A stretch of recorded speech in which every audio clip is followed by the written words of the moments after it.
Hello everyone. सबसे पहले आपने वीडियो का टाइटल देख लिया होगा और जैसा कि स्क्रीन पे लिखा हुआ है starting preparation for NEET 2025 from scratch 15 दिन लगे।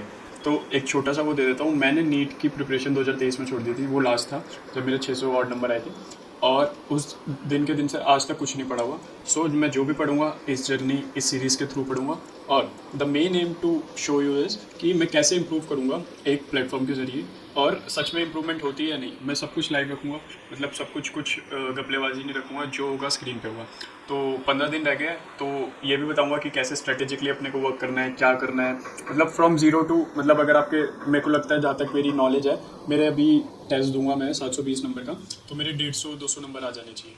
पर वही हमें देखना है कि उस 150-200 नंबर जो मेरे शायद आज आ जाएं, अगर मैं आपको अभी टेस्ट देके दिखाऊंगा, उसको मैं कैसे 200 नंबर बढ़ाऊँ इन 15 दिनों में, जो कि पॉसिबल है। वही मैं आपको एक प्लेटफॉर्म के जरिए दिखाऊंगा कि जो हमने प्लेटफॉर्म बनाया है वो कितना इफेक्टिव है भी, या हमें लग रहा है नहीं है, तो उसका सच झूठ एकदम इस सीरीज़ में पता चल जाएगा। और जिसके भी 150, 200, 250, 300 नंबर आ रहे हैं, प्लीज़ जुड़ना, और साथ के साथ पढ़ेंगे। मैं आपको सब डिटेल्स बताऊंगा कैसे हम पढ़ेंगे। तो टेक्निकली हम पढ़ेंगे कैसे, मैं आपको बता देता हूँ कि वी विल ये जो हमारा प्लेटफॉर्म है वो, उसके जरिए जो हमें इनपुट्स आएंगे हम उनको रिवाइज करेंगे, उनको पढ़ेंगे, और फिर I will tell you the whole journey कि आज मैंने क्या पढ़ा, और सब बेसिक्स सब कुछ। और मैं आपको बता दूंगा कि मेरी स्ट्रेटेजीज कैसे होगी, क्या हम पढ़ेंगे क्या नहीं, बिल्कुल डिटेल में, राइट। बिना किसी देरी के स्टार्ट करते हैं।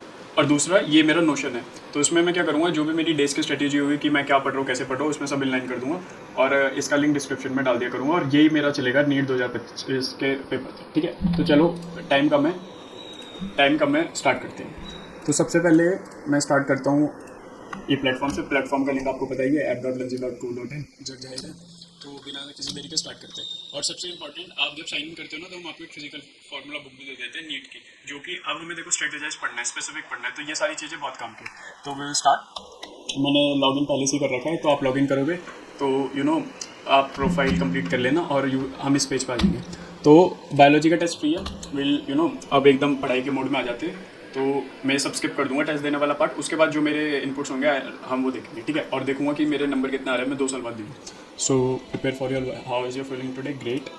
तो प्री रिचुअल मैं डीप ब्रीथिंग कर लूँगा आज, ठीक है।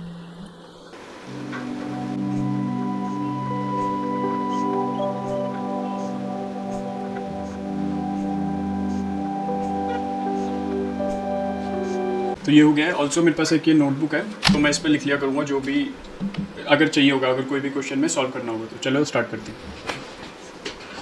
स्टार्ट बायोलॉजी टेस्ट, ठीक है। Identify the correct option where given plant are heterosporous. देखो हेट्रोस्पोरस होता है सेलेजिनला और सेल्विनिया, ये मेरे को पता है। Next question, sliding filament theory states, sliding filament theory, contraction of muscle fibres take place by sliding of thin filament over thick filament. हाँ, नीचे वाला ऐसे ही रहता है और पतले वाला उसके ऊपर ऐसे स्लाइड करता है। हाँ, ऐसे लग रहा है। Contraction of muscle fibres takes place by sliding of thick, नहीं ये तो गलत है, और रिलैक्शन नहीं, तो इसका यही होगा, ठीक है। Next question, a couple has 2 daughters, and इसलिए मैंने वो रखी थी। A couple has 2 daughters, couple है 2 डॉटर है। What is the probability that their next child will be the son. मैं सोच रहा हूँ ना, डिजिटल नोटबुक रखता हूँ, एक सेकेंड।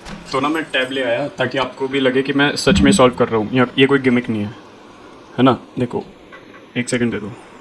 ये हमारा कौन सा क्वेश्चन है, थर्ड क्वेश्चन में हमारा टाइम ज़्यादा हो जाएगा। डायग्नोस्टिक टेस्ट, चलो ठीक है। ये क्या कह रहा है क्वेश्चन पहले, ठीक है। अ couple has 2 daughters and 1 son, एक कपल है, 2 डॉटर है। डॉटर मतलब XX और XY, ठीक है। What is the probability that their next son child will be a son. देखो ये बहुत ट्रिकी क्वेश्चन है। इसमें अगर आप देखोगे ना, इस डाटा का मेरे हिसाब से कोई सेंस नहीं है, क्योंकि देखो नेक्स्ट बच्चा सन होगा, उसकी तो सिर्फ 1/2 ही की प्रोबेबिलिटी है ना, या तो क्योंकि गर्ल हो सकती है या बॉय हो सकता है। तो इससे, इस डाटा से क्या मतलब है, ज़रूरी थोड़ी अगर एक बच्चा हो गया तो दूसरा भी होगा। तो ये मेरे हिसाब से 1/2 होगा। थर्ड क्वेश्चन में ज़्यादा टाइम लग गया बस। ओह नहीं, कंटिन्यू करो, नेक्स्ट में, ठीक है। क्वेश्चन 4 क्या कह रहा है, कंसीडर द गिवन 2 स्टेटमेंट्स, ठीक है। क्या assertion, among the 2 nucleic acids the RNA is better genetic material. नहीं, इतना तो पता है, डीएनए इज ज़्यादा better genetic material. RNA is chemically less reactive and structurally more stable than compare to DNA. देखो ए तो ट्रू है, ए is true.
ठीक है, तो हम टैग कर लेते हैं ये हमारे क्वेश्चंस क्यों गलत थे, राइट।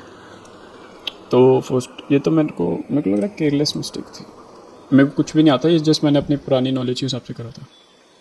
नेक्स्ट क्वेश्चन ये मैंने कर रखे मार्क।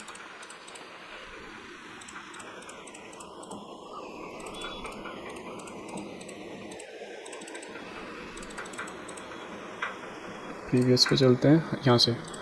अब restriction enzyme plays a crucial role in genetic, why are there हुविंग। यार ये तो सही है ना, मेरे को क्यों लग रहा है अननोन मटेरियल हो सकता है।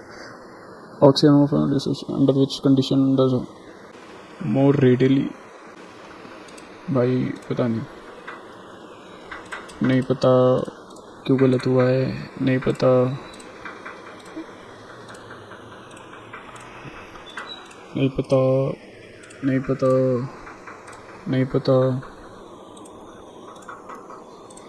अच्छा the following statement correctly expect, ये कौन सा क्वेश्चन आ गया, कॉन्सेप्ट नहीं पता। एक और भाई आर तो जीनस ही होता है, तो इसमें थोड़ा नहीं पता, ये तो कॉन्सेप्ट गलत हो सकता है भाई। यार ये तो सही होना चाहिए था, कुछ दिक्कत है क्या, हो सकता है कुछ दिक्कत हो भाई, देखते हैं। अब देखो मेरे 720 में से 318 नंबर आए, नॉट बैड यार, मतलब मेरे 38 इनकरेक्ट और 90 सही है भाई। ठीक है यार, मेरे को नहीं पता। देखो तुमने यहाँ से डाउनलोड भी कर सकते हो अपनी, डाउनलोड हो गई। ठीक है, अब हम क्या करेंगे, वी विल नोट डाउन हमारी क्या, देखो हमारी परफॉर्मेंसेस कौन से चैप्टर में बेकार है। देखो यार प्लांट किंगडम में मेरे 6 क्वेश्चन आए थे, एक करेक्ट एक इनकरेक्ट, मतलब कुछ छूटे भी होंगे, तो 50, और इसके और बाकी के 4 मैंने अटेम्प्ट करे हैं, तो मतलब प्लांट किंगडम पढ़ना पड़ेगा। एक्यूरेसी सिर्फ 17%, लोकोमेशन का एक गलत सही था, मॉर्फो रेस्पिरेशन 3-3-6। देखो हम ना पहले ऐसे देखेंगे, हमने ये लिख लिया, अब हम आगे देखते हैं। रिव्यू क्वेश्चन में आप लिखोगे ना तो आपको ये सारे पता चल जाएंगे आपके कौन से सही थे कौन से गलत। तो देखो यहाँ पे इनकरेक्ट था, ये मैंने अटेम्प्ट नहीं करा था, ये जैसे 700 है पर मैंने 630 कर दिया।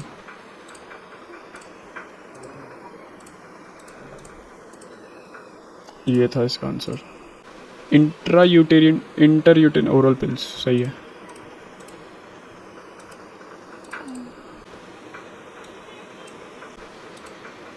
और आप यहाँ पे देखोगे ना, यहाँ पे आपको टॉपिक नेम पता चल जाएगा कि आप कौन से टॉपिक में पढ़ रहे हो। चलो पीछे चलते हैं, ये था। तो देखो यहाँ पे क्वेश्चन आ गया पहले, तो आप इसमें ये देख सकते हो कि फास्टर सब में मैं सही फास्ट था, आइडल टाइम इसमें स्लो हूँ मैं। कौन सा स्टेटिन्स वाले में मैंने बहुत टाइम लगा दिया था, देख रहे हो। तो ये कौन सा माइक्रोब्स का था, तो माइक्रोब्स तो मैं वैसे ही पढ़ूंगा। अब आपको कितनी चीज़ें पता चल गई। देखो वाटर प्लेस ट्रांसपोर्ट वाले में मैं 1 सेकंड से स्लो था, आपको हर चीज़ पता चल जाएगी यहाँ पे, है ना मस्त। स्लोवर में इसमें भी स्लो था। अब आगे बढ़ते हैं। तो मैं 22 क्वेश्चंस में स्लो था और ये मैं सबसे ज़्यादा स्लो था इसमें। कपल है स्टूडेंट, ये मैंने सॉल्व करा था ना इसलिए। अब देखो 2 तरह की मिस्टेक्स मेरी प्रीडोमिनेंट है। कौन सी? मिस कॉन्सेप्ट ही पढ़ा और केयरलेस। तो कॉन्सेप्ट नहीं पढ़ा हुआ, हम वो कॉन्सेप्ट पढ़ेंगे।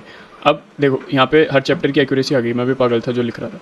अब आपको क्या करना है, जिसमें भी आपकी 50-70% से कम एक्यूरेसी है ना, वो वाले, ये जो चैप्टर आपको बता रहा है ना, ये ऐसे ही बताएगा एक्यूरेसी के हिसाब से। आपको ये कर लेना पहले, देख रहे हो यहाँ आप ये देखो, जैसे मेरी इसमें फोटोसिंथेसिस में 13% की एक्यूरेसी है, तो मैं ये सारी चीज़ें दिखाऊंगा, ठीक है। तो अगले उसमें मेरी अगले मॉक टेस्ट में मैं बायोलॉजी में ही करूँगा यार, नहीं तो फिज़िक्स में तो मैं, क्योंकि बिल्कुल नहीं आता, मैं 0 ही हूँ फिज़िक्स में। तो बायोलॉजी में मैं कोशिश करूँगा 360 में से 360 मार्क्स लाने की इन थोड़े से दिनों में। अभी मेरे 720 में से 318 आए हैं, तो मोटा मोटा अभी मेरी 49% है। तो मैं 50% से 100% कैसे ले जाऊँगा, ये मेरी वो है, ठीक है। तो मैं कैसे पढ़ूँगा, ये है ना चैप्टर परफॉर्मेंस, जैसे साइकिल और डिवीजन में मैं ये सब चीज़ पढ़ूँ। बायोमोलिक्यूल्स में क्या पढ़ना है, ये सब पढ़ना है। तो हमने पूरा बता दिया आपको। रिप्रोडक्टिव हेल्थ में ये पढ़ना है, ठीक है, इसमें ये पढ़ना है। और इसमें एक छोटी सी हम ना यहाँ पे फ़िल्टर लगा देंगे चैप्टर परफॉर्मेंस में फिज़िक्स के। अभी तो ये सारे कि एक्यूरेसी के हिसाब से कि सबसे ज़्यादा एक्यूरेट कौन सा है, वो डिसेंडिंग ऑर्डर में आ जाएगा, ठीक है। और हम देख लेंगे। तो अगले में भी मैं एक मॉक टेस्ट दूंगा, और ये सारे जो मेरे क्वेश्चन है ना, ये वाले जिसमें मैं एक्सीलेंट हूँ, वो तो छेड़ना ही नहीं है, उसमें तो अभी नहीं छेड़ेंगे। बट जिसमें भी नीड इम्प्रूवमेंट है, जैसे देखो इसमें तो भाई कितने क्वेश्चन में मेरा गलत था, तो मैं ये सब पढ़ के अगले वाले उसमें आके ये अपना इम्प्रूव करूँगा और आपको बताऊँगा कि कैसे इम्प्रूव करना है। और दूसरी बात ये भी है कि AI बताता है आपको कि कौन से हाई प्रायोरिटी मीडियम है, अगर आपको वो सॉल्व करना है। और अगर आप इस पर क्लिक करते हो तो आप देखोगे कि आपकी एक वीडियो भी खुल जाती है जो हमारे हिसाब से अच्छी है और आपको देखनी चाहिए। तो ठीक है, आपसे अगली वीडियो में मिलता हूँ और मैं आपको बताता हूँ कि मेरे मार्क्स कैसे बढ़े और मैं पहला मॉक टेस्ट दूंगा। और ठीक है, चलो बाय बाय।